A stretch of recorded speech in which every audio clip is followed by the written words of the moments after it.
50mg 이걸 2년 이상 계속 복용하고 계셨는데요. 이 정도의 양은 절대로 장기간 복용하시면 안 됩니다. 구독, 좋아요 부탁드릴게요.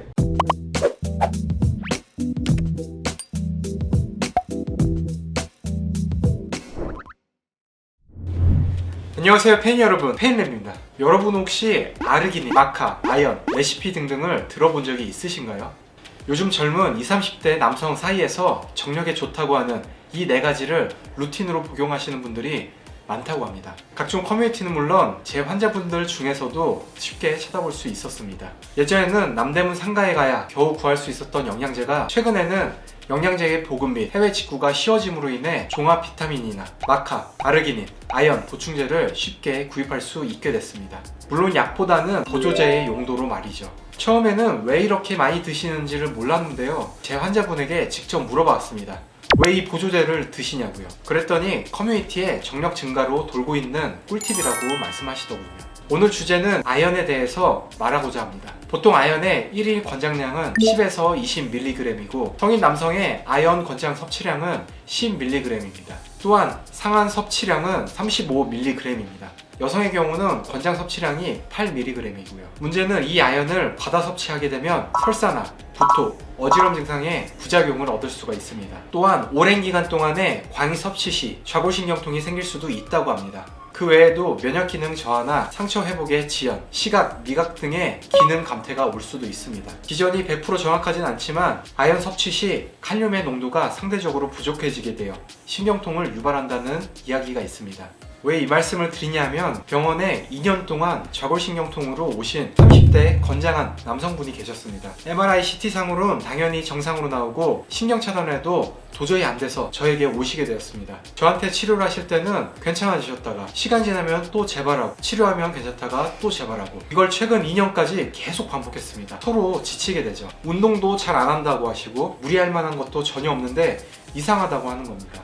그래서 여쭤봤습니다. 혹시 따로 복용하시는 약들이 있으시냐고요. 약 복용하는 것도 전혀 없다고 합니다. 그런가 보다 하고 이상하다 하면서 환자분께는 건강검진 하실 때 정밀검사를 꼭 받아보시라고 말씀드렸습니다. 이렇게 치료를 반복하다가 어느 날 이분이 본인은 건강도 잘 챙기고 하루에 영양제도 8알에서 10알씩 꼭꼭 챙겨 먹는데 너무 억울하다는 겁니다. 그래서 영양제를 뭐 드시는지 물어보고 모두 검색을 해봤었죠. 종합 비타민에다가 아연, 아르기닌, 마카, 레시틴까지 모두 복용하고 계셨어요. 근데 종합 비타민에는 이미 아연이 들어있었고 거기다가 아연 보충제까지 해서 하루에 50mg 이상을 드시고 계셨던 겁니다. 아연 50mg 이상 건강도 챙길 겸 성기능 개선 목적으로 드시고 계셨던 겁니다.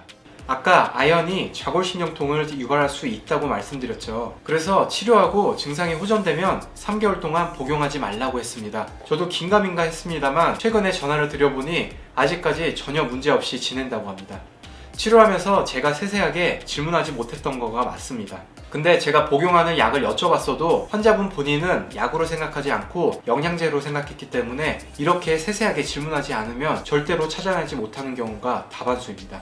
근데 이 아연이라는 게 참 신기합니다. 만성 전립선염, CPPS 환자처럼 골반 쪽에 불편한 분에게는 도움이 되는가 하면 건강 목적으로 드시는 분에게는 오히려 좌골신경통을 유발할 수 있다니. 전립선염의 큰 원인 중에 하나가 이물질이 역류하는 겁니다. 근데 이 아연 성분이 전립선으로의 이물질 역류를 막아준다는 연구 논문이 있습니다. 이런 환자분의 경우 치료 목적으로 하루 30mg 이상을 섭취를 하되 3개월 복용하고 3개월 쉬는 패턴으로 복용하는 게 제일 좋습니다. 치료 목적이 아닌 건강 목적으로는 최대 20mg 정도가 적당하죠. 또한 빈속에 먹으면 속을 긁을 수도 있기 때문에 항상 식후에 복용하는 게 좋다고 합니다. 아직 아연에 대해서는 이견이 많습니다. 어떤 분은 많이 섭취하려면 칼륨을 보충해 주라고 하는 경우도 있고 구리를 같이 복용하라고 하는 경우도 있습니다. 개개인마다 이 반응들은 제각각일 수밖에 없습니다. 추후 연구가 많이 필요해 보이지만 아연으로 인해서 좌골신경통이 생기는 경우가 제 환자분에서도 인터넷상으로도 보인다는 걸 꼭 아셨으면 좋겠습니다. 본인이 치료를 아무리 해봐도 좌골신경통이 자주 재발한다는 환자분들 중에 아연이 들어있는 제품을 드시는 분들이 있다고 하면 한번 끊어봐라. 이게 주제였습니다. 지금까지 페인랩이었습니다.